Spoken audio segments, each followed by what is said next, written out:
Bien, un minuto han pasado de las 11 de la mañana y te lo habíamos prometido y estaban todos esperando este momento, porque cuando tenemos que hablar de historia, hablamos con Felipe Piña y nos adelantamos a este Día de la Independencia. Felipe, aquí Norma desde Tandil, gracias por estar. ¿Qué tal? Un placer, ¿cómo le va?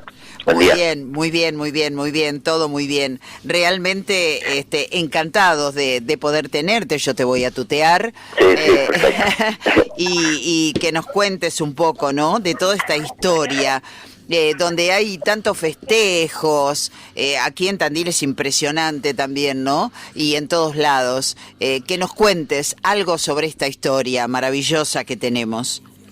Bueno, fue el final de todo un proceso, ¿no? Que comenzó en 1810, de idas y vueltas y que tuvo que ver mucho con el contexto internacional, ¿no?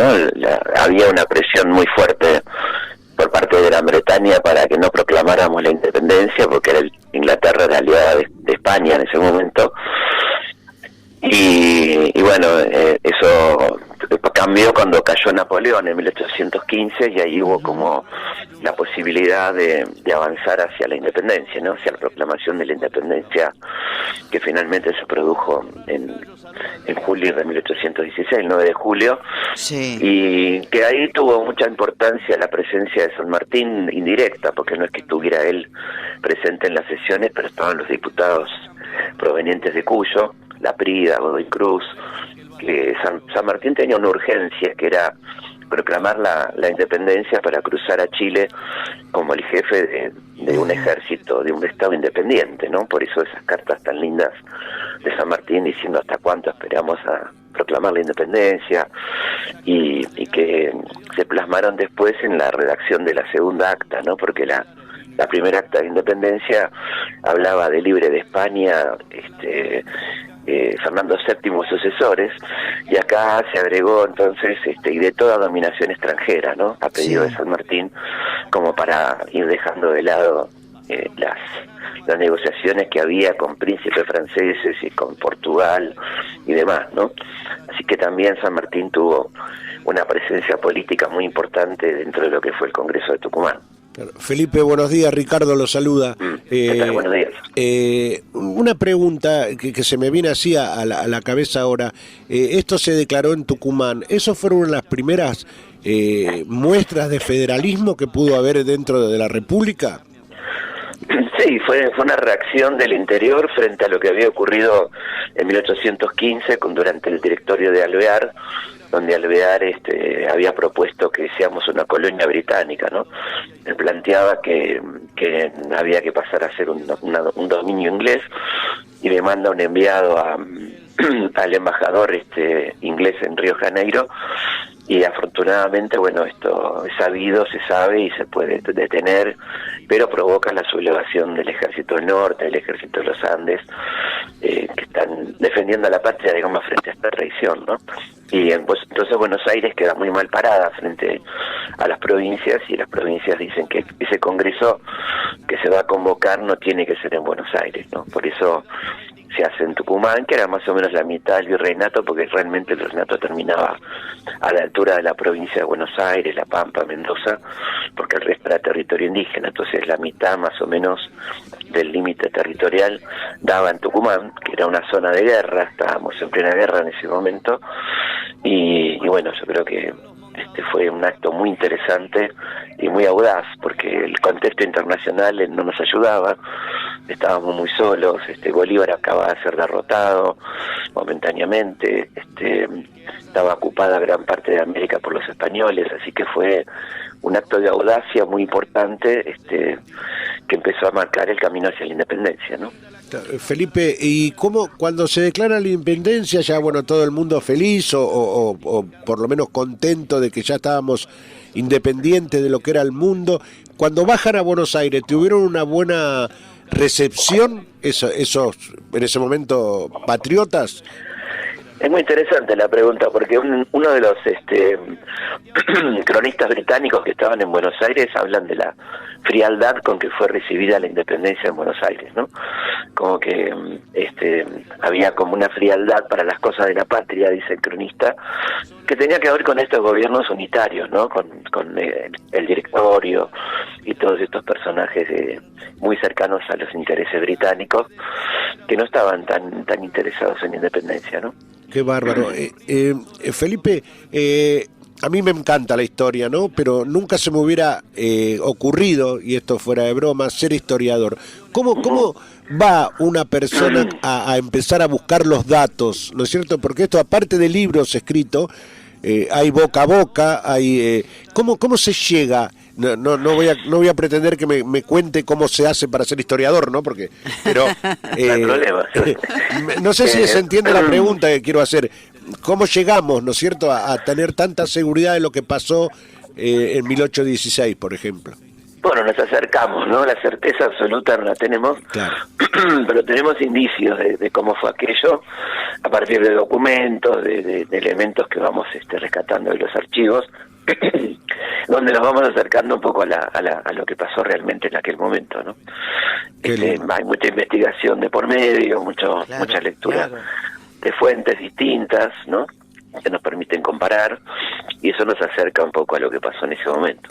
Claro. Es tan rica nuestra historia, ¿no? Y la pregunta, Felipe, sería, ¿te convocan para dar charlas? Porque la verdad que los chicos salen de primaria, secundaria o donde sea y no saben nada. Sí, la verdad que me llaman bastante, voy bastante a las escuelas, donde tengo charlas muy lindas con las chicas y los chicos, y no es cierto que no les interese la historia, creo que quizá a veces no se la explican bien, o bueno, no tienen en cuenta los intereses de ellos, ¿no? Como me parece que un cambio fuerte que hay que dar en la educación es trabajar a partir del interés del educando también, ¿no? De qué cosas le pueden interesar, qué cosas puede conectar con su presente, no solamente atenernos a un programa de estudio rígido, sino Exacto. Ir viendo en este mundo tan cambiante y tan dinámico, y donde los chicos tienen llegada y acceso a tanta información, aprovechar eso para trabajar con los intereses personales, ¿no? Qué cosas les pueden interesar más dentro, por supuesto, de un programa general, un programa global, pero trabajar desde la empatía, ¿no? Decir, bueno, ¿qué tiene que ver esto conmigo? ¿Cuánto tiene que ver con la actualidad? Esto que pasó hace tantos años, ¿no? Esta idea de que si no sabemos de dónde venimos, no sabemos a dónde vamos, ¿no? Esa conexión pasado-presente que es tan importante. Nosotros siempre, cuando yo tenía edad de estudiante, en la primaria, cuando nos daban las primeras clases de historia, lo general era qué aburrido, ¿no? A mí siempre me interesó porque tenía ese bichito de, como dice usted, de dónde venimos y hacia dónde vamos. A mí de chiquito me picó ese bichito, ¿no? Porque digo, mi pregunta siempre era, ¿qué habría acá cuando nosotros no estábamos, ¿no? Entonces yo pienso que es un poco de historia también. Y después en segundo año, me tocó una profesora de historia, la señora Calabró, no me la olvido más, que nos enseñó la historia como un cuento. Entonces nos empezó, esperábamos la clase de historia, ¿no? Y creo que es lo que dice usted.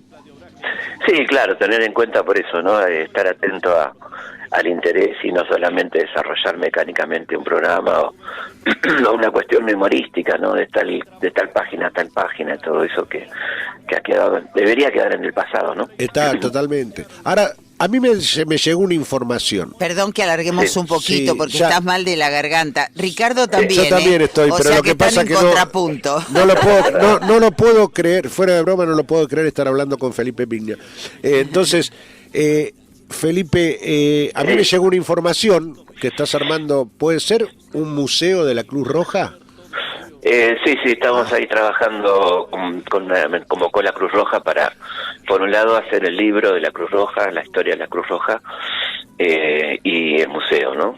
Como curaduría, digamos, a partir de los elementos que ellos tienen, trabajar en el proyecto de un museo, exactamente. Qué lindo. Y la segunda, y yo ya me retiro, porque si no, la señora Norma después me pone en penitencia.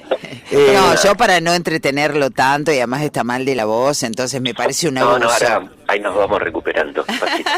Yo pido a toda la gente que nos escucha acá y en muchos lugares de la Argentina, alguien que produzca el programa que hacía antes, donde Ay, recreaba la sí. historia. Yo no me perdí ningún capítulo, porque realmente se sentía algo habrán hecho. algo habrán hecho. Qué sí, lindo, sí. qué lindo programa, cómo enseñaba, por supuesto con sus pros y sus contras, porque siempre hay detractores de todo lo que uno hace, ¿no? Pero sí. era algo tan lindo, porque después te interesabas a seguir leyendo. Esa era la idea, ¿no? De disparar un poco el interés, y fue muy lindo porque lo vio mucha gente joven ese programa, y comenzó a interesarse por la historia un poco a partir de ahí también, ¿no? Claro. ¿Y cómo toman los chicos y los jóvenes cuando vos te haces presente y comenzás a hablar de nuestra historia? ¿Se interesan? ¿Les gusta? Sí, muy buena onda, y se arman unos lindos debates y preguntas, porque la verdad que eso es lo que tiene que ocurrir, ¿no? La historia es una disciplina que nos involucra, que habla de nuestra identidad, por lo tanto siempre es interesante escuchar distintas opiniones, y eso es un poco lo que yo hago cuando doy charlas, ¿no? Claro, Qué lindo, bárbaro, qué sí. lindo, me ¿Y encanta. qué piensa usted? No que para usted, no, lo tiene y no porque lo quiere largar a Felipe. Yo me iría a charlar con Felipe. ¿Qué piensa usted, Felipe? ¿Qué va a pasar dentro de 200 años con esta historia que estamos viviendo hoy? Imposible saberlo. No, por eso me dedico al pasado. Pero, Claro. Muy difícil. Yo creo que, bueno, habrá que ver cómo vamos superando esto, y cómo vamos un poco calmándonos en estas cuestiones que estamos viviendo, y nos tomamos conciencia que lo más importante es el país, no son los egos personales o ese tipo de cosas que hacen tanto daño, ¿no? ¿Habrá próceres?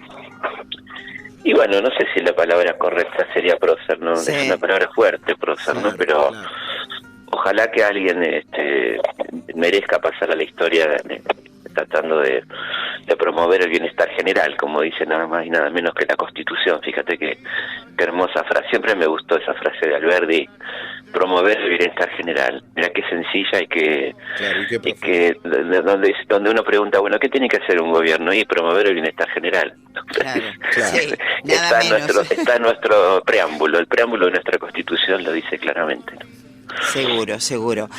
Felipe, hoy seguiríamos toda la mañana. Sí, me voy a guardar esta nota como una de las, para mí, una de las mejores notas que pudimos haber hecho. Me lo voy a guardar porque realmente... Porque vos sabés que ha habido oyentes, bueno, fue una catarata de mensajes porque vos ibas a estar al aire, pero hubieron 2 oyentes que Sí. por una cuestión de médico y de trabajo hoy no iban a poder escuchar y nos pidieron que por favor les mandáramos la grabación. Qué lindo. Entonces, como No, grabamos bueno, todo... yo andaré por Tandil en algún Ay, momento. ojalá. Estuve hace poco de turismo con mi hija. Ajá. Es un lugar que me encanta, así que ya andaremos por ahí. El día que nosotros nos enteremos que va a estar por acá... Nos avisás, nos avisa whatsappeamos. Sí, nos whatsappeamos y... No es una palabra muy de historia, No, pero nos bueno, whatsappeamos. y nos comemos unos salamines, no nos tomamos un café. Pero nos comemos cómo no. Yo soy de Mercedes y tenemos ahí la pija, pero Claro, sí. acepto que los de Tandil son buenísimos. Seguro. Y es tan fácil donde estamos, entre la escuela y la iglesia, mira. Ahí en bueno, el medio perfecto. un pasillo enorme, primer Perfecto. piso, y ahí está nuestra emisora. Nuestra Fantástico. porque trabajamos acá, no porque sea nuestra, Felipe. No, sí, está bien, se entiende. Se entiende. Te mandamos un abrazo enorme. gracias. Bueno, Mejorate porque te van a estar llamando de todas partes y no vas a dar abasto, como siempre. Un abrazo muy grande y a toda la querida gente de Tandil. Gracias, muchas gracias. Muchas Hasta luego. Hasta pronto, Chao. hasta luego. Así pasaba uno de los más grandes historiadores nuestros, ¿no? Felipe Piña.